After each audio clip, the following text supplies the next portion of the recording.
For most Black Americans, especially those in the South, the front porch isn't just part of the entry into the house. It is the place we enter community. It's not just the comfort or safety we experience there, but it's where we do some people watching and good reflection. On the front porch is where we tell the truth with a little sweetener and an awesome time along the way. We take what we learn and we act. On this episode, we discuss all things related to youth, education, community, and the politics of people.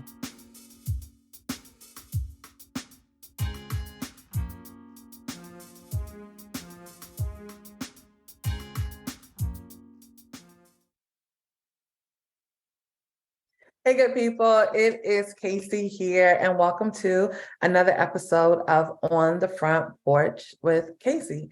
If this is your first time here, you're probably wondering, well, what's the front porch? Clearly, I'm not sitting on one, right? But let's think about this metaphorically. A lot of times, especially in the South and in communities of color, the front porch is the window to the outside world. It's also the place where our elders would kind of vet folks to decide whether or not they even wanted them to come into the house. You know it. A lot of conversations were had on the front porch, one to protect the peace, right, of the home, and sometimes to protect those in the home before they went out into the world.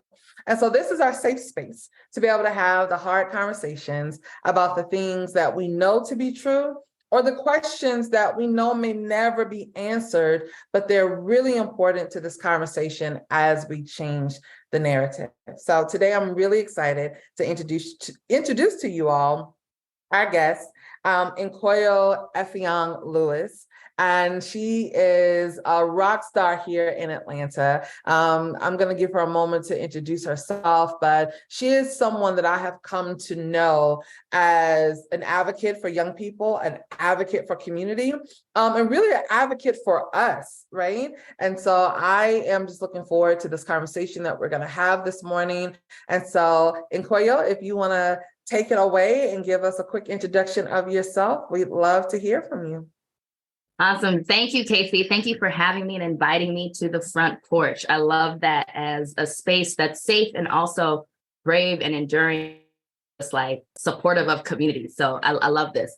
As you mentioned, I'm Nkoyo Effiong-Lewis, career and leadership strategist on a mission to revolutionize the world. Honestly, I work with social impact leaders who are ready to turn their audacious ideas into actual initiatives that generate revenue, engage stakeholders, and ultimately transform the world. I always tell people my currency is impact. And in everything that I do, I'm very intentional about making sure that the impact is expanding access for the greater good of all of us so that we can truly live and exist in a world that is nurturing, supportive, encouraging, and fun, ultimately. So I'm glad to be here and to have a deep conversation about how that looks in a lot of different ways. Awesome. Love it. Love it. So one of the questions, because I like to just jump right in, right? Yeah. Tell me a little bit about why the work of our community is a priority for you. Why is it necessary for you to show up, to use those leadership traits and also building them in other folks? Like how is that necessary to the narrative change or shift that we're looking to seek, or just rebuilding our community? How does that fit in for you, and why is it so important? Yes, this is purpose work for me. This is what I believe as a woman of faith that I was designed to do. It's not always the thing that I want to do, but I truly believe that it is the thing that I was called and commissioned and set on this earth to do. And that really is to help people to self-actualize, to find their true meaning and live in their fullest. And I don't think we can do that outside of community. When I was teaching, I used to be a former fourth grade teacher. And one of the things that I have always loved about education is just the opportunity for you to discover yourself in many different ways, whether that's in a text that you're able to read and transport to another time, land, space, whether that's in the ability to solve some sort of mathematical equation that you didn't think, or to understand how science and physics and current events impact your life. Like all of those things make us who we are. And ultimately, a community, our society is just the sum total of every single one of us. And so for me, community is foundational because in order for us to thrive as individuals, we have to ensure that those around us are also thriving. No, that is so good. I love that. It reminds me, and I don't ever get this right because while I am a 80s baby and 90s kid, That's the 80s. I grew up right in the hip hop era, and Jay-Z literally became one of my favorite rappers because of just the age gap, right? Like, I don't know if he would have been my favorite had Tupac continued to, I know. But, Jay-Z talks about this idea that if one of us is poor, then we're all poor or broke, right? Same thing, that in order for us all to feel rich, everyone has to be and feel rich. And I take that same mindset when it comes to like the healing of our community. When one facet of our community is hurting, is broken and in pain, that impacts, right, the wellness and the healing of the whole. And so that's really why my approach to this work is encompassing. It's not just, oh, let me focus over here, let me focus over there. It really requires us to have to look at the entire piece of it, right? One of the things that we talked about over the last couple of months, I know from other episodes that we've done and even from other research papers that I've had to complete, was this idea of we have heard Horace Mann, right? Who, for those of us in the education space, know that he's kind of like one of the forefathers of modern education. And so Horace Mann, even in the 1700s, had a quote that education was the great equalizer, right? That if you had an awesome education, that it would take you far. Now, again, in all things in context, in the 1700s, he's not talking about us, right? Like he was not talking about us, right? We were not part of somebody's philosophical framework when they were mentioning that that education would be the great equalizer. That is something that our community bought into, right? As we began to have more freedoms, as we began to see that economically and systemically, it wasn't that they fell in love with us so much. They understood the economic power of allowing us to move through, jobs and corporate America, because I mean, if we got more, then they got more. And so I think it's important for us to sometimes name that thing and not make the assumption that, oh, no, things are progressing. They're not progressing that much because the premise or the intent of allowing our community to attain so much is because it still allows for them to attain more.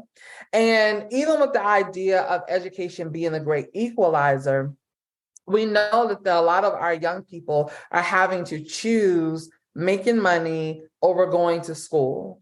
Even if they get through high school, they're not choosing college and professional paths because it does not provide an immediate, real-time access to income or to money.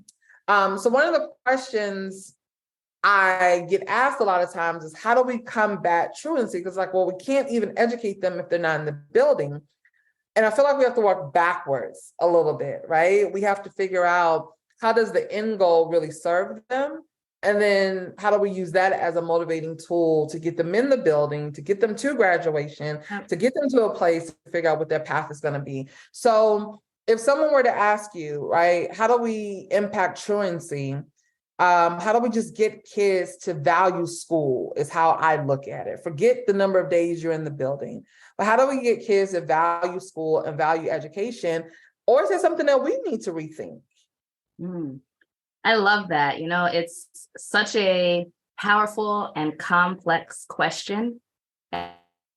One of the places that I always want to push is it that kids don't value school or education, or is what we're providing them not valuable? And I think that we're living in a world where things are changing dramatically, right? The pandemic accelerated a lot of changes. Technology is advancing at like incredible record pace, and futurists will tell you that the rate of change is going to continue to accelerate. But our classrooms and the way that we've designed schools has not fundamentally changed since in a very agrarian culture. And we just simply don't live in that world today. If you think about things like artificial intelligence, Chat GPT, et cetera, all these things that are out there, that kids can literally put in a prompt and get a full response to something, right? How are we equipping them to exist in the world that they live in today and to be prepared for a world that we ourselves, I'm an 80s baby too, can hardly even imagine? Like, I remember when my parents brought home a computer for the first time. I have toddlers. They are digital natives. Like, they don't know a world that doesn't exist with a phone that can play pictures and all sorts of things on it. Like, that's not their reality, right? So where does the school figure out what things are actually valuable and relevant and necessary for to learn now?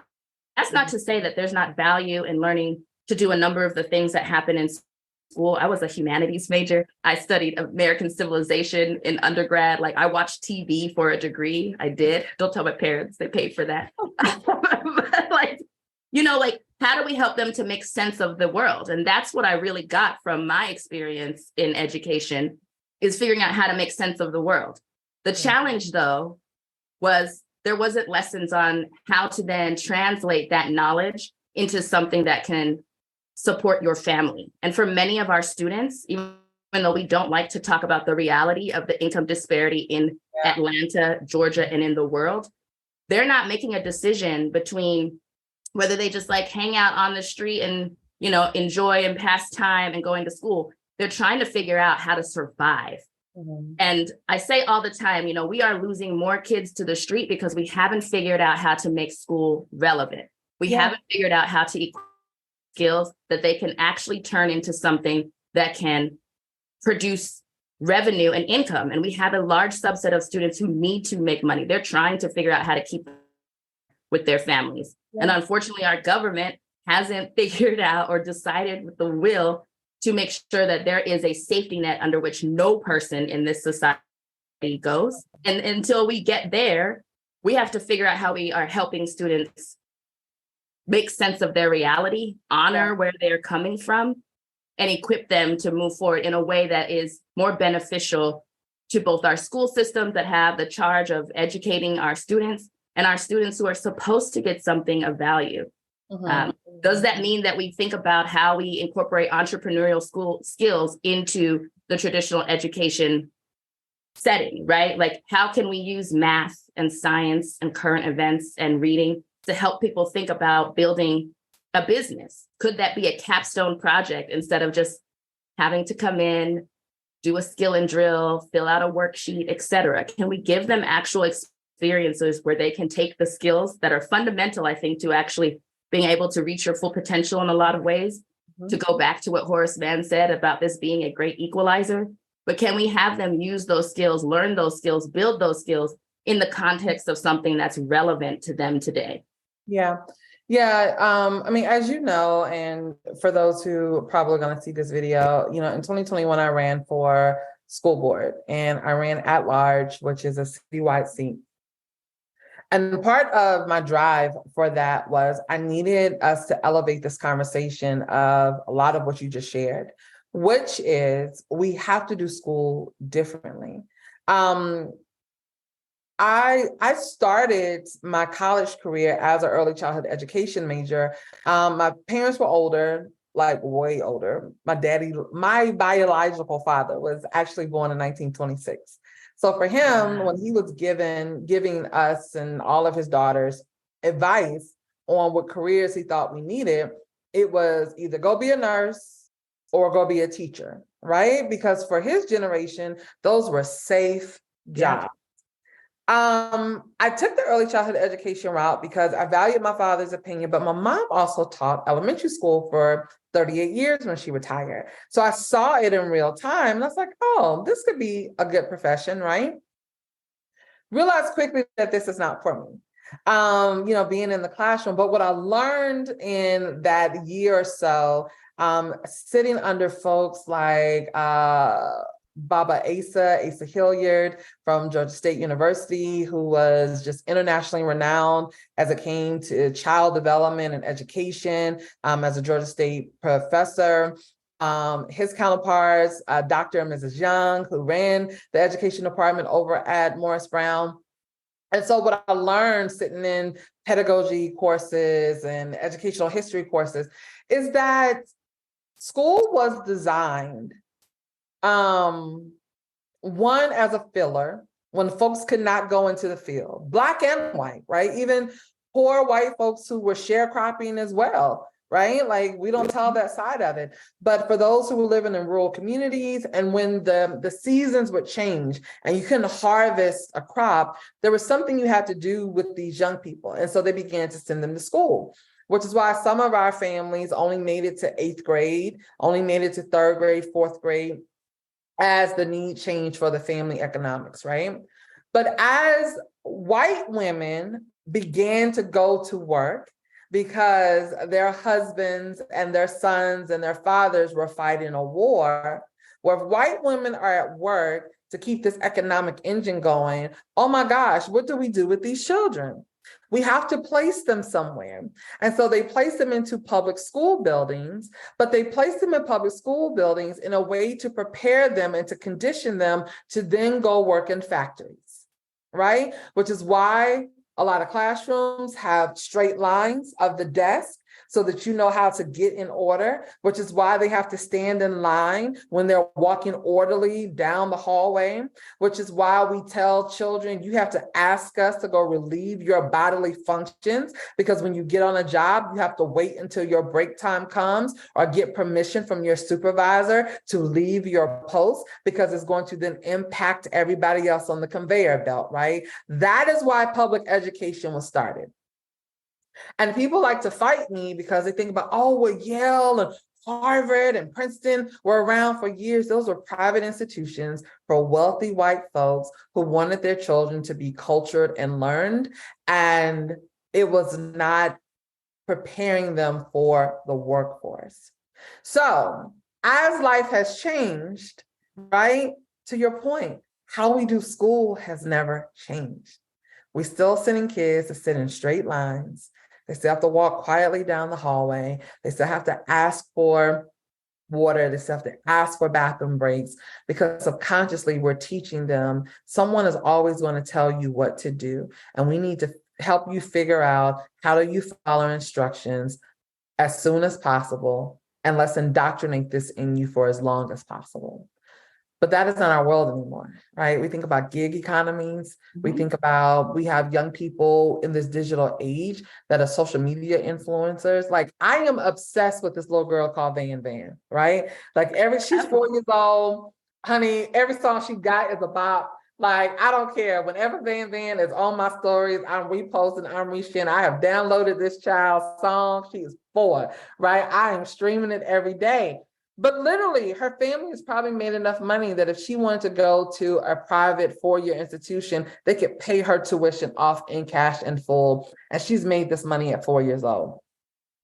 Unless she has some other aspirations for her life, why would I even encourage her to go to a 4-year institution if she's building skills now that are necessary for where our life is going as a society?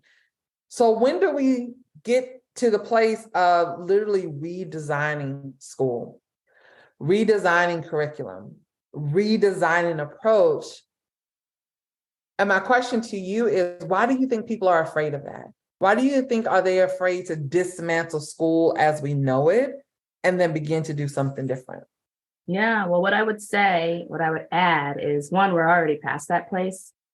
I think the pandemic exposed how far away and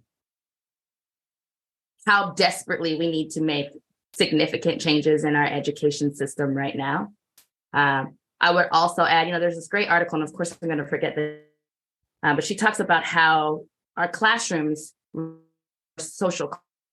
And so you have classrooms like the one that you defined, that are really there to just make sure that the working class continues to be a working class. And then there have other classrooms, maybe more akin to some of your Princeton, Harvards, and those types of experiences that people have had, that are preparing the next level of C-suite leaders, that are offering autonomy and an opportunity for them to think and direct, where they aren't having to ask permission to do every single part of their life, right? And I think that those types of schools have always existed. It's just that many of us haven't had an opportunity to say what we want in our schools. We haven't been able to have voice around what's needed in our and then I think, that indoctrination, that there's comfortability in what has been consistent and what's the same.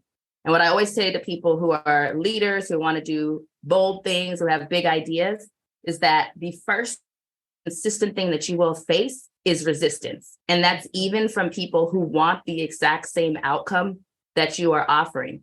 And while we care and we want creativity and we want to show that we as a country are, the first world, the leaders, et cetera, what's very difficult about that is going through the process of change that's required to do it. Yeah. And so I think that there are a lot of people who agree, the foundation of which our schools were built were, potentially problematic in some ways, particularly if we're looking at it now and have the value site and be able to look backwards. In addition to wanting to make sure we had a workforce, right? There's actually a lot of push for public education at a time that didn't contemplate people of color, right? Like it wasn't for us, because the government didn't trust parents to educate their children to have the type of values, et cetera, that they wanted. Yeah. There's always been this level of government sort of influence in how and why schools are set up the way that they are. Yeah. Yeah. And I think, I was just gonna say, I think what's powerful about this moment and what social media and the ability to just get on your phone and record things is that it is shining a light on the fact that there are so many other ways to be successful, that the one sort of path, the linear lens that we've looked at and evaluated intelligence, et cetera, is caving under the reality that you can be very successful with a creative business. Like your creativity, your ability to see things with an artistic eye can be equally as valuable as your ability to bubble in a certain number of answers correctly. And we have for a very long time measured intelligence and value one way. And we're now seeing that that is not the only way. And perhaps for the first time in a very long time, not the safest or most secure way to have the type of lifestyle and access and freedom that people want in their lives. Yeah, no, totally. I 100% agree with you. I am usually told that I am smart, intelligent. I accept those things. I love to read. Again, my mom was a teacher. My father finished high school, was drafted, honestly, even after he was married to his first wife and had children, was drafted into World War II, right? So my education looked a little different, but I am not a good test taker. It's very rare that I'm going to ace a multiple choice, fill in the blank, bubble in this type of answer. I'm not going to ace it. And, I've had teachers and professors along the way was like, I just don't understand. Like, why are you consistently getting the C on these type of tests? Tell me to write a paper, A+, right? Like if I get a B on a paper, it's because I literally did it at the last minute, did not care about it, and didn't feel like citing stuff or, format correctly. Or if you want me to have a conversation with you, right? I can tell you probably verbatim everything that you said to me in a lecture. I don't test well. And so if you're going to measure my success based on a test, you're always going to see me as, oh, she's just average. Oh, she's just smart enough. And it's like, no, that doesn't really fit the bill for her because I don't test well, right? It's just not something that works for me because I'm a communicator and I want to be able to expound upon my thoughts. And I have to sometimes talk it through to be able to get to the answer But when you have a standardized time test, that doesn't sometimes bode well for those type of learners, and the way that we process knowledge. One of the things that you mentioned, and I wanted to kind of tie this in, was around the things that we were to learn in school. And I don't think people, for those of us who are watching this or listening to this, for those of us who are churched, right? And because I know I grew up in church for as far back as I can remember. That's all my family does. That's all we know, right? Sunday school was a big part of that. I don't think people know historically, Sunday school was there to teach our children how to read, how to write, how to do math, right? In addition to biblical and spiritual principles, because our children were not allowed to go to certain schools, or if they were going to certain schools, those who were a little more educated among us understood, oh, our babies are not getting the same education that their white peers are across the tracks or across town or on the north side, south side, wherever, however your city was divided. Right. And so Sunday school was the time to bring all the little children together before the preacher came, whether he was traveling or lived in the community, to ensure that our babies could read, they could write, they could do math, and they were getting character development and some values instilled in them along the way. So we've always known that education was going to help unlock something for us, even if it meant, oh, in order to save our lives, we may have to walk head bowed, back bend in front of folks. But I see what's on that paper. And I ain't gonna tell you I can read, but I know what that is, right? And that is how we funneled information back to our communities. Because sometimes we have to put on the mask of being an unlearned person, an uneducated person, in order to really let their guard and their defenses down.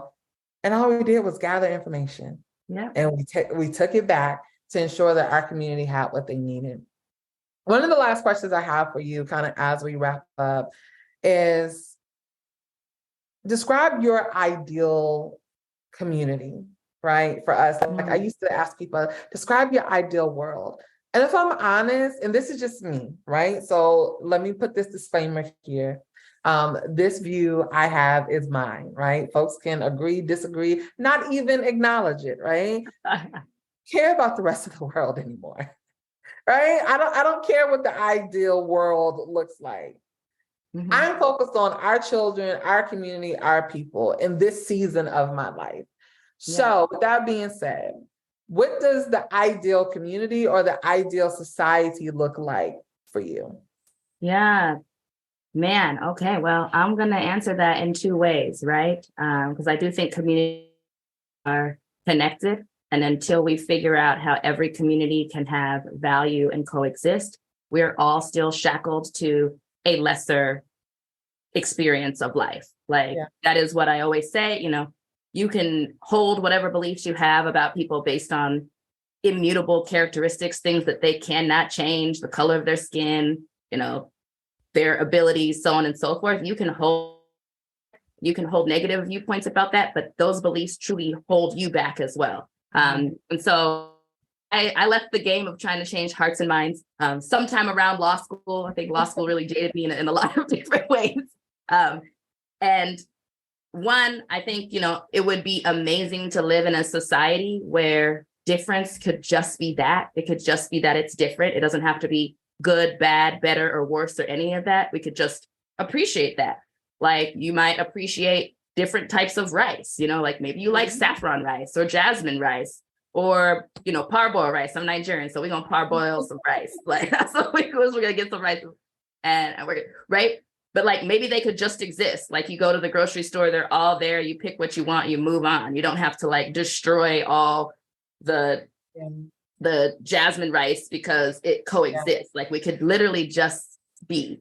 But for my community, the community that I identify, the one that, I am perceived as a part of, regardless, that I am wholeheartedly proud and appreciative of being a part of, what I want to see is that we do what's best for ourselves, because nobody's coming to save us. Like nobody else that's coming to make sure that we have what we need.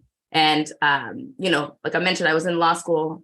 I think it was my third year in law school. I had the opportunity to read from Derek Bell, an actual critical race theorist, not some of these folks that people are talking about on TV. And one of the things that he said that was really freeing for me was that racism is part, unfortunately, of the fabric of this country. It was built on that, like it's been able to be sustained on that. If you go back and you look at laws, like there was a moment where we defined an enslaved person as someone of descent, like that was the law, right? This isn't just about people feeling a certain type of way, like institutionally, fundamentally in our laws and policy, we have created this system that we have.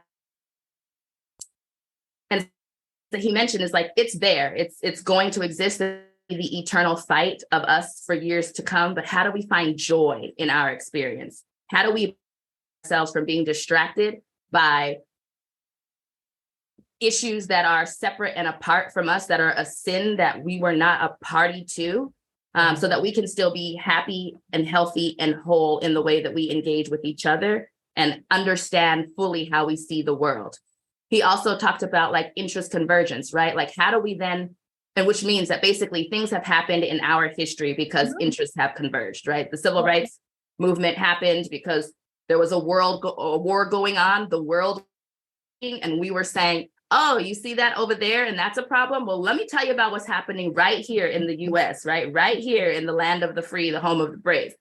And we couldn't hold that. It couldn't be sustainable. So how can we be intentional about finding places where our interests converge? How can we be clear on what our interests are and collectively pursue them without any shame, without any regard, like just be as audacious about pushing forward the things that our community needs to thrive? Because ultimately, regardless if anybody wants to admit it or not, when we as a community are successful, everybody else elevates. That has historically been how it is. So we can't always change the circumstances that are around us, but we can focus on those pieces that are ours, right? I made a decision to move back to Atlanta to practice law because I wanted to make sure that my property tax, that all of the different things that come from me having access to this legal degree and the it opens to be poured back into the very community where I taught, because these kids look like me, because they need to see someone who looks like them in a position of opportunity to know that there's a pathway for them too. So for me, in terms of community, it is really figuring out how I engage and connect with other like-minded people who want to keep moving forward, who want to keep pushing for a better future. I've got children, like I mentioned, right?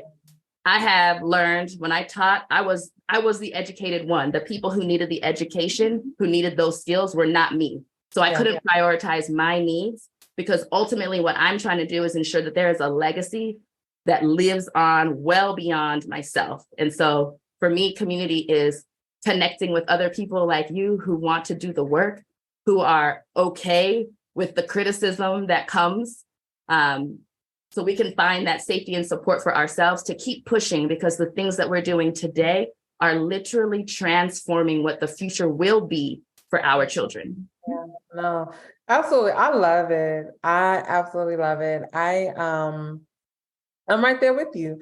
And that is why I am as impassioned as I am, as vocal as I am. And I'm at the place where I don't care what it looks like to the rest of the folks, right? We're going to do what we have to do to make sure that our community thrives. So tell us how folks can find you. What do you have going on? How can people stay connected to you?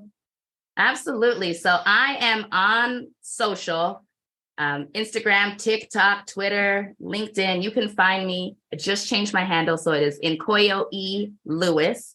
On all those platforms.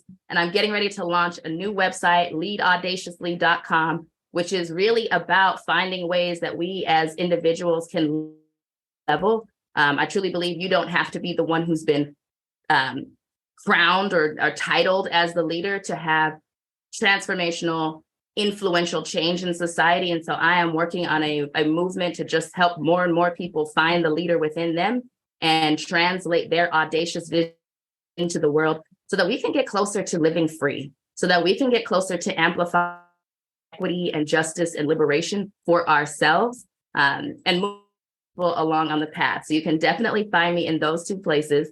And I don't know, depending on when this airs, you'll probably be seeing my face all over the city, because I'm definitely in pursuit of making sure that our education system does what it's supposed to be doing and does right by every single child within it. I love it. Well, I can't wait to see you. I cannot wait to stay plugged in and tuned in to all that you have. And so for folks who may not have caught the information because you're driving or multitasking, we're going to make sure that we put all of her links in our captions and in our description so that you can go back and refer to those. You can also follow me at I am KaCey Benning, really across most platforms, but those will be down in those description boxes as well. So Nkoyo, thank you so much for your time. I'm excited to really just see where you go and how you continue to make an impact in our community. And thanks for coming and joining me on the front porch. Thanks for having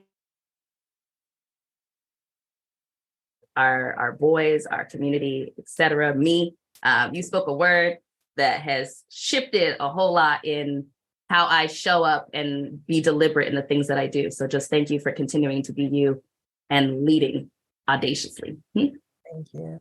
All right, see you folks.